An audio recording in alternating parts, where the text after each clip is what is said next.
श्री सद्गुरु महाराज श्री सद्गुरु महाराज की जय।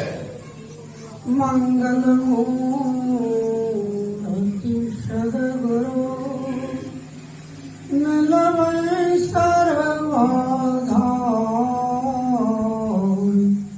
मंगल मंगल करना बिनु बारंबार। मेरा मुझ में कुछ नहीं, जो कुछ है गुरु तो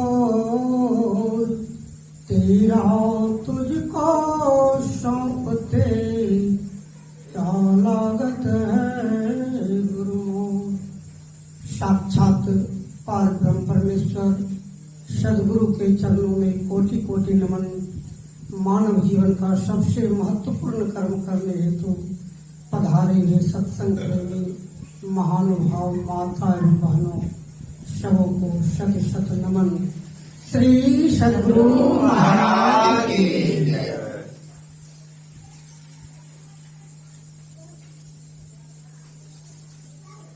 दाता का नाम सब जगह होता है। यहाँ भी जब सत्संग में लोग दान करते हैं तो ऊपर वाले भी खुश होते हैं।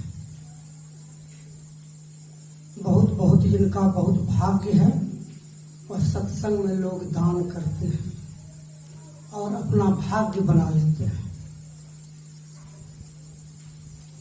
कंजूस आदमी का नाम कहीं नहीं होता है। जो कभी नहीं देते हैं, दान नहीं करते हैं, उसको हानि ही हानि है। इसलिए सत्संग में दान करना चाहिए। आज लोगों ने दान किया, एक थाली गुप्त दान में आया। धन्यवाद है उनको। एक सेठ था,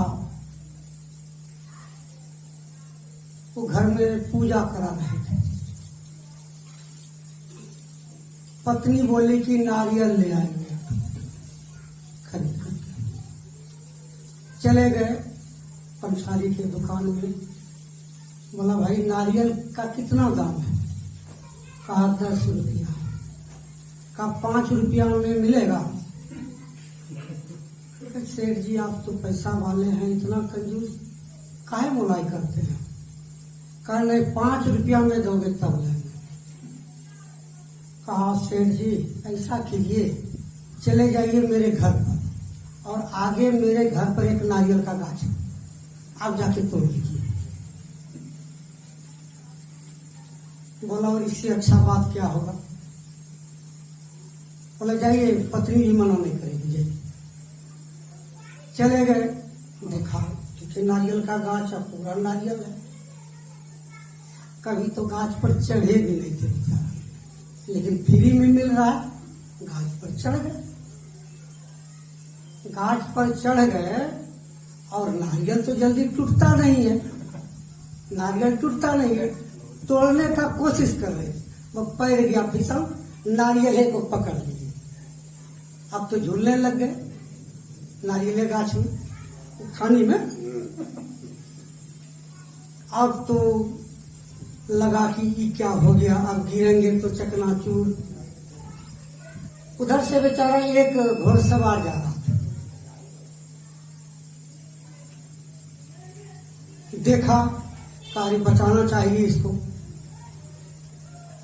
बुलाए कि आइए आइए जरा सा हमको बचा लीजिए, हम 500 रुपया आपको देंगे, बचा लीजिए। 500 रुपया, 500 रुपया। घोड़सवार ठीक घोड़ा उसी जगह खड़ा किया और उसको पकड़ रहा था। ठीक से पकड़िएगा, पकड़ रहा था। तब तक घोड़ा को पता नहीं पैर का इशारा चला, घोड़ा चल दिया। वो भी उसका पैर करके पकड़ लिया, दोनों लटक रहा। ये कह रहा है सेठ जी आप छोड़िएगा नहीं, हम 500 रुपया आपको देंगे। आप छोड़िएगा नहीं? पता। हाँ, हम ही आपको 500 रुपया देंगे। इतना कहना था कि बेचारा कितना दे रहा था, हाथ थक गया और नीचे ले गए। तो नीचे था तो उसको तो कम चोट लगी। सेठ जी का पैर टूट गया, पैर टूट गया। लोगों ने उठा के हॉस्पिटल ले गया। अब पत्नी यहाँ आसरा देख रही, पूजा कर रहा है, नारियल आएगा। पता चला कि हॉस्पिटल चला गया। 10,000 रुपया खर्च हुआ। पत्नी कह रही क्या किए, 10 टका के चलते अब 10,000 रुपया का लॉस कर दी। कह रहे 10 रुपया, बोले 5 रुपया एकदम नहीं किया, बोला फ्री में ले लीजिए। चले गए फ्री में ले लो। अब कभी ऐसा गलती नहीं करेंगे। यही होता है, दान नहीं करेंगे, अंतिम तो उसका है होना। इसलिए दान आवश्यक है, दान आवश्यक है। पाठ में सुन रहे थे अभी मनुष्य रूपा के बारे में। 23,000 वर्ष तक तपस्या किया है।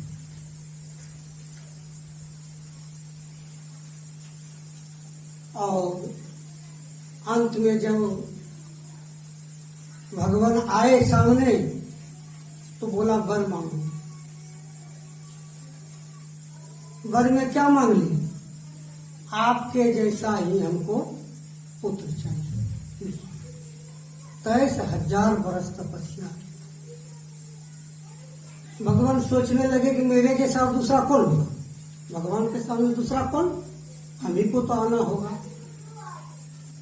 और स्वयं भगवान को आना पड़ा। दूसरे जन्म में वही दशरथ और वही कौशल्या है, माता कौशल्या। राम आए, उतने दिन साथ में रहे, भगवान के साथ में खिलाए, सब कुछ किए। अंतिम गति क्या हुआ? अंतिम गति क्या हुआ? स्वर्ग में। बताइए, इतना तपस्या किया, भगवान के साथ रहा और ये हाल हो गया।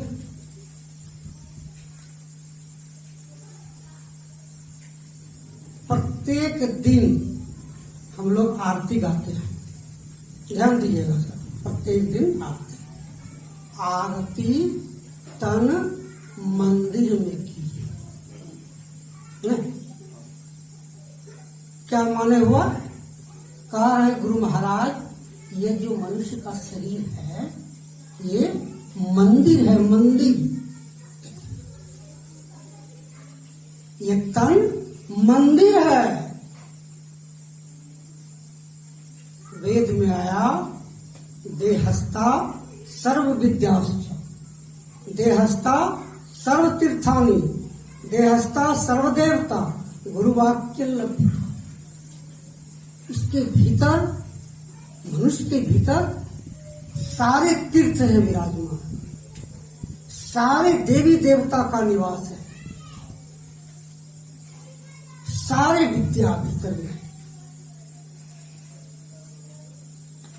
लेकिन गुरु महाराज कहते हैं फूटल मनुष्यवा के भाग। इस मनुष्य का भाग्य फूटा हुआ है। गुरुदम ना ही नहीं, गुरु के बातों पर ध्यान नहीं, मनुष्य का भाग फूटा हुआ है। संत महात्मा बताते कुछ हैं, लोग करते कुछ हैं। प्रत्येक दिन पाठ में सुनते हैं इस शरीर, यह शरीर शिवालय है। सुते छो यह शरीर शिवालय है। भगवान शिव का इसमें निवास है। कैसा शरीर? भगवान शिव का निवास। फिर कह रहे दूसरे में भगवान विष्णु और लक्ष्मी का निवास। इसको लोग ठाकुरबाड़ी कहते हैं। कैसा शरीर? मनुष्य का शरीर, कितना उत्तम शरीर। लोग बाहर भागता फिरता है, बाहर दौड़ता फिरता है, लेकिन भगवान शिव कह रहे मैं मनुष्य के भीतर रहता हूं। बाहर में कुछ नहीं मिलने वाला है, क्योंकि इस आंख से जो भी दर्शन होगा वह माइक पदार्थ का दर्शन होगा, माया का दर्शन होगा। इस आंख से असली का तो दर्शन हो नहीं सकता है। राजा दशरथ, माता कौशल्या असली रूप का दर्शन नहीं कर रहा था। ऊंचे दर्जे के भक्त हुए अर्जुन, ऊंचे दर्जे के भक्त थे, बराबर कृष्ण के साथ में थे, बराबर एक मिनट भी इधर उधर नहीं, इतने भक्त थे। और भगवान कृष्ण को भी मन नहीं लगता था अर्जुन के बिना, बराबर दर्शन देते थे। अंतिम क्या गति हुआ? नरक चले गए, नरक चले गए। जितना देर के लिए गए, अब देखिए सम्राट साधारण नहीं, पांचों भाई साधारण नहीं, भगवान का रोज साक्षात्कार, रोज दर्शन। अब 12 बरस जंगल जाना पड़ा कि नहीं, 1 बरस अज्ञातवास। सबको मालूम है राजा विराट के यहाँ कौन कौन नौकरी नहीं किया। भगवान का दर्शन न हो रहा था, इतना दुख कैसे हो गया? नरक हुआ। वहां पर अर्जुन बोल रहे हैं भगवान कृष्ण ठग हैं। मैंने पढ़ा है शास्त्रों में, भगवान का दर्शन होने पर उनको नरक नहीं होता है। जैसे कहा अर्जुन ने ठग है, भगवान कृष्ण हाजिर हो गए अर्जुन के पास। कहा अर्जुन, क्या कहा? भगवान जीवन भर आपके साथ रहा, मैंने सुना है, ऐसा शास्त्रों में पढ़ा है। और ये नरक, कहा कि आज तक तुम जो भी देखा अर्जुन, इस आंख से न हमको देखा, कभी ध्यान में भी देखा क्या? कहा नहीं भगवान, ध्यान में तो कभी नहीं देखा। कहा जो ध्यान में देखता है वह असली देखता है, इस आंख से जो देखता है वह नकली देखता है। तुम आज तक नकली का दर्शन किए हो, असली का दर्शन तुम किया कहाँ है?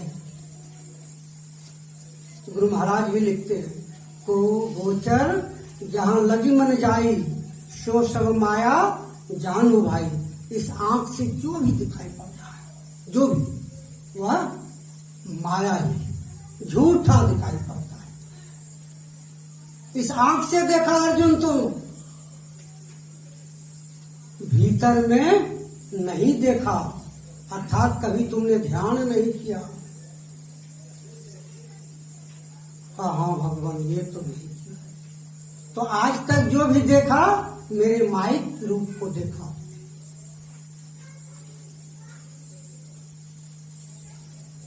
भगवान राम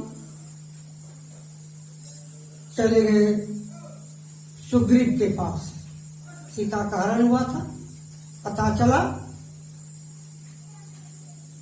जैसे ही सुग्रीव से मिले, कहा पत्नी का हरण कर लिया है मेरे बड़े भाई ने। कहा मैं भी पत्नी के खोज में। कहा तब तो दोनों का दुख एक ही है, दोनों का दुख एक के। हमारा भी पत्नी गाय, आपका भी पत्नी गाय।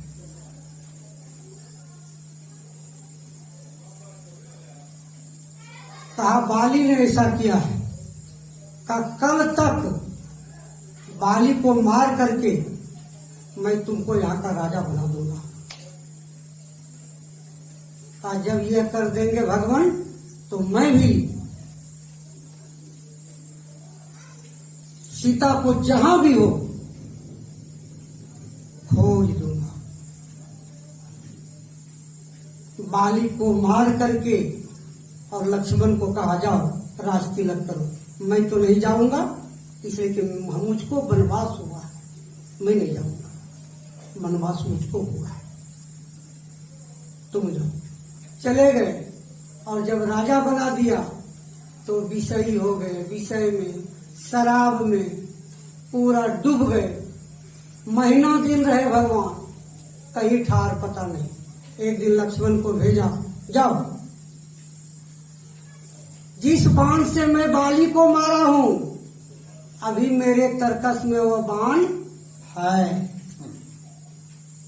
1 मिनट देरी नहीं लगेगा सुग्रीव को मारने। लक्ष्मण गए, भी तो थे शेषनाग के अवतार, जाके दहाड़ के करने थर थर करने लगे। सुग्रीव का चलो वहां बुला रहे। आए, थर थर करने लगे।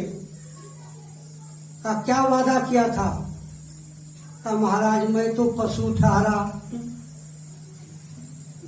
दिन रात पशु का काम, विषय भोग में लिप्त रहना, मनुष्य भी विषय भोग में लिप्त रहता है, मैं तो पशु ठहरा, माफ कर दीजिए भगवान। लेकिन सामने हुआ है, आमने सामने। कहाँ गए सुग्रीव? स्वर्ग तक हुआ। रावण के साथ युद्ध हुआ 42 दिन तक आमने सामने। क्या हुआ? रावण भगवान से दफ्तर तक गए था ना, क्या हुआ? स्वर्ग तक गए, स्वर्ग तक गए, आगे नहीं जा सके। कारण वही ध्यान है, ध्यान नहीं किए। ध्यान असली चीज ध्यान है। एक पल भी जो सुषुम्ना में ठहर जाते हैं, एक पल भी, वह महाभय से बच जाएगा, महाभय से बच जाएगा। एक पल भी सुषुम्ना में अगर ठहर जाए।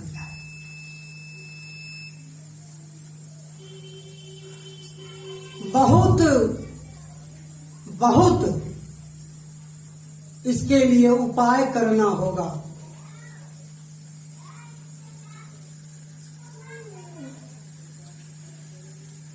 संसार से मुड़ना होगा।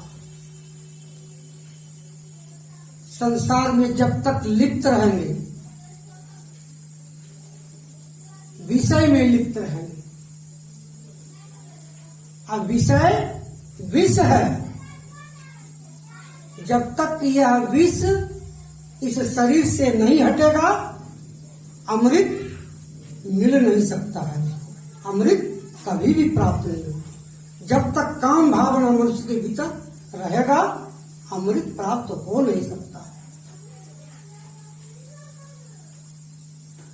इसलिए संसार से मुड़ना ही होगा। जगत पिठ दे भाग्य। बहुत बड़े जगत गुरु हो गए भिक्षु जगदीश कश्यप। 18 भाषा का जानकार था, 18 भाषा जानता था। बहुत किताब लिखे भिक्षु जगदीश कश्यप, बहुत किताब। एक दिन भगवान बुद्ध की पुस्तक को पढ़ रहा था। उसमें लिखा था कि भगवान बुद्ध 5 शिष्यों के साथ रात में जगा करते थे।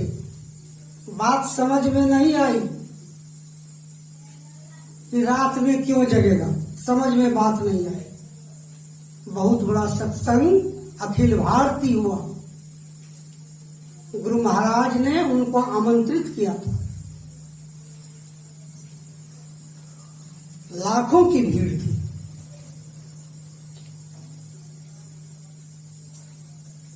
जगदीश कश्यप को भी एक रूम दिया था। गुरु महाराज का भी एक टट्टी का, उसमें टट्टी का बना हुआ रूम था। अरे और जब 2:45 बजा तो घंटी बजी। ये सोचते हैं कि रात में घंटी कौन चीज का है भाई। रात में लोग सोता है, देखते घंटी, उठे, कुछ से पूछे लोगों से, कहीं घंटी रात में सोने का है घंटी? कहा फाइनल घंटी बजेगा 3 बजे बाबा, सब ध्यान में बैठेंगे हम लोग। अरे रात सोने का है, कि रात में ध्यान? सब कुछ था उनको जानकारी, लेकिन बिंदु और ध्यान, बिंदु और नाद के बारे में कोई जानकारी नहीं।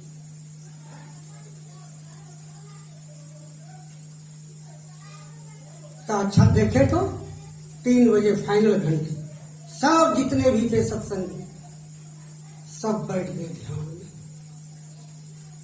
इसके मन में हुआ अच्छा जरा सा देखें गुरु महाराज को, ये क्या कर रहे हैं। तो टट्टी का था कि ये जब देखते हैं तो ठीक मुसहरी लगा हुआ है, अब भीतर बैठ के ध्यान कर रहे हैं। आश्चर्य लगा इसको। दूसरे दिन सत्संग में जगदीश कश्यप को समय मिला कुछ बोलने का। इन्होंने कहा मैंने भगवान बुद्ध के पुस्तक में पढ़ा था, समझ नहीं पाया था बात को कि भगवान बुद्ध 500 शिष्यों के साथ रात में जगते हैं। आज पता चला हमको कि रात में जगते हैं कि लोग ध्यान करते हैं, मैं नहीं जानता था। आज मैं प्रत्यक्ष देख रहा हूं। और गुरु महाराज से जाकर के कहा हुजूर हमको दीक्षा दे दिया जाए, भेद बतला दिया जाए हुजूर। देखिए उतने बड़े मामूली नहीं थे। उनके साथ राहुल सत्यारायण भी आए थे साथ में पुप्पा भाई, और वह दीक्षा लिए गुरु महाराज से दीक्षित हुए, जबकि पूरा प्रवचन भी करते थे, सब कुछ करते थे। बिंदु नाद की जानकारी नहीं, बिंदु का भी और नाद का भी जानकारी नहीं था जानकारी। यह जानकारी लिया। गुरु महाराज कह रहे हैं अगर महाभय से बचना चाहते हो, काल के मुख से बचना चाहते हो, तो काल मुख से निवृत्ति भागो। अगर काल को भी पता चल जाए कि यह ध्यानी आदमी है, तो काल भी छोड़ करके भाग जाएगा। काल मुख से निवृत्ति भागो, ध्यान के बल भाई। इतना अच्छा अवसर मिला है, मनुष्य का शरीर मिला है, कहा ऐसो अवसर खोइयो तो रोइयो पछताए। फिर इतना रोना पड़ेगा, इतना रोना पड़ेगा, उसका वर्णन नहीं है। यह मनुष्य शरीर व्यर्थ नहीं चला जाए, व्यर्थ नहीं चला जाए, बहुत मुश्किल से मिला है। 2.25 अरब बरस बीतने के बाद तब मनुष्य शरीर मिलता है। देखिए 2.25 अरब बरस कितना भाग्य से मिला है। गुरु महाराज को बहुत कठिन तप करना, कहां कहां जाना पड़ा, इतनी आसानी से मिला है हम लोगों को, सब कुछ आसानी से। देखिए यह जन्म कितना अच्छा, सत्संग भी मिला। सबको सत्संग प्राप्त नहीं होता, बहुत बहुत पुण्य जिनका जमा हुआ है उनको सत्संग मिलता है। बहुत बहुत पुण्य जमा हुआ है उनको ऐसे संत महात्मा के दर्शन होते हैं, उनका भाग्य तब चमकता है। तो महाराज लिखे हैं इस दोनों कहीं जाने की जरूरत नहीं है, अपने ही अंदर सब कुछ है। जुगधार, दोनों आंखों के बीच में सरस्वती की अनवरत धारा बह रही है। का उसी को पकड़ो, उसी को देखो। संत महात्मा से भजन भेद लेकर के जहां बताया उस जगह देखते रहो, देखते रहो, देखते रहो। एक दिन प्रकाश में चले जाओगे, और जब प्रकाश में चले जाओगे तो अच्छी गति तुम्हारी हो जाएगी। काल के भय से बच जाओगे, महाभय से बच जाओगे, 84 लाख योनि में जाने से बच जाओगे। आवागमन सम दुख दूजा, है नहीं जग में कोई। इसके निवारण के लिए प्रभु भक्ति करनी चाहिए। इसी जीवन में कर लो तो बड़ी अच्छी बात, और नहीं तो फिर पछताना पड़ेगा, पछताना पड़ेगा। श्री सद्गुरु।